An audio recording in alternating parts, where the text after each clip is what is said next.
Sin duda alguna, la pandemia de la COVID-19 ha venido a desnudar problemas ya graves en el país como la corrupción.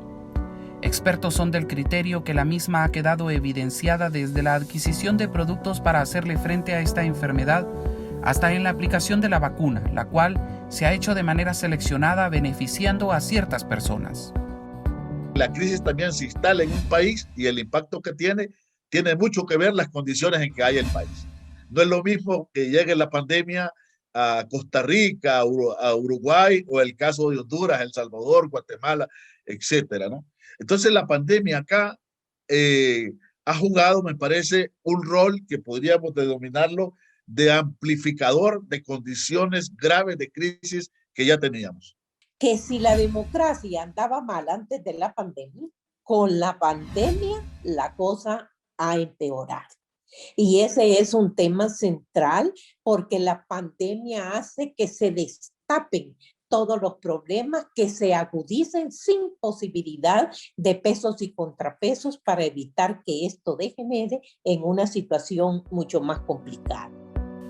En Honduras la situación preocupa aún más, ya que nos enfrentamos a un proceso electoral interno o primario y a uno general. Para Leticia Salomón, ir a elecciones en estas condiciones genera mayores dudas y los resultados se pueden empañar aún más por las acciones y el pasado de algunos participantes. La verdad es que cuando se producen elecciones en un contexto de fragilidad democrática, se producen resultados cuestionables que nos advierten sobre dos temas. Conflictividad electoral, que desde ahora se está anticipando que vamos a una conflictividad muy fuerte cuando se generen los resultados, y a deslegitimación del nuevo gobierno.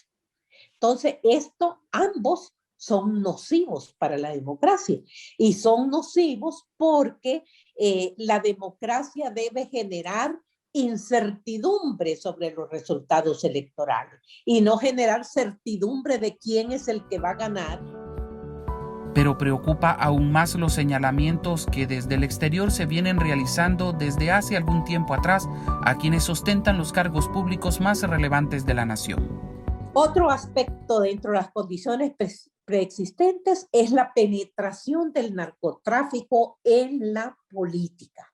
Fíjense ustedes que este es un elemento que dejó de ser aislado y se ha convertido casi en una condición real y generalizada en nuestro país, lo que también ha llevado a muchos analistas a hablar de que se está gestando, si no es que se está desarrollando, una especie de narcoestado en el país por la vinculación institucional del narcotráfico con las personas que ejercen el poder político en el país.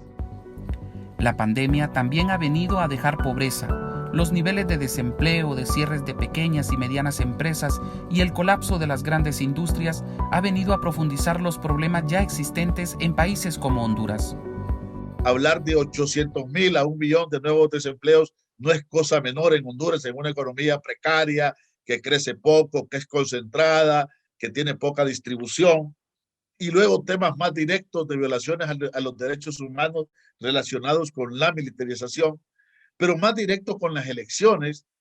En el caso es que también venimos de un proceso de elecciones precarias, de baja calidad democrática y de un problema de desdemocratización general del país. Los procesos electorales pasan factura positiva o negativa a quienes gobiernan en medio de esta pandemia, ya que muchas veces los electores se dejan llevar por los resultados que observan de quienes ostentan el poder o de los opositores. Que las elecciones de 2020 y 2021, es decir, las elecciones que se producen en tiempos de pandemia, son atravesadas por la crisis del COVID-19 de maneras muy diferentes. En este sentido, yo quisiera decir que la dicotomía principal que establece el COVID-19 y las políticas sanitarias que se adoptan no se refieren tanto a una lógica meramente de izquierdas y derechas como una lógica de oficialismos y oposiciones. Los problemas más arraigados y que se vienen arrastrando desde hace décadas en los pueblos latinoamericanos ha quedado aún más expuesto en medio de esta pandemia, demostrando con esto los severos problemas que aún están sin resolver en el área. Recordemos que meses antes de la corrupción, casi días antes de la pandemia, de que estalle la pandemia con el primer caso en Honduras. Está muy fresco lo que es haber despachado la MASI, las élites políticas, para lo que deja un contexto totalmente abierto a la corrupción, más todos los recursos que se destinan en la pandemia, más decretos de emergencia donde no hay prácticamente ningún control y se convierte en cheques en blanco. La pandemia impacta sobre sistemas de salud desregulados, sistemas públicos muy debilitados y estados que muchas veces no tienen una capacidad de incidir sobre materias como la salud de manera inmediata y de manera organizada. Honduras, Democracia y Pandemia es el nombre del foro que se llevó a cabo bajo la coordinación de la Fundación Friedrich Ebert Stiftung, la organización Ayudemos Honduras y la Facultad de Ciencias Sociales de la Universidad Nacional Autónoma de Honduras. Frank Rivera, UTV.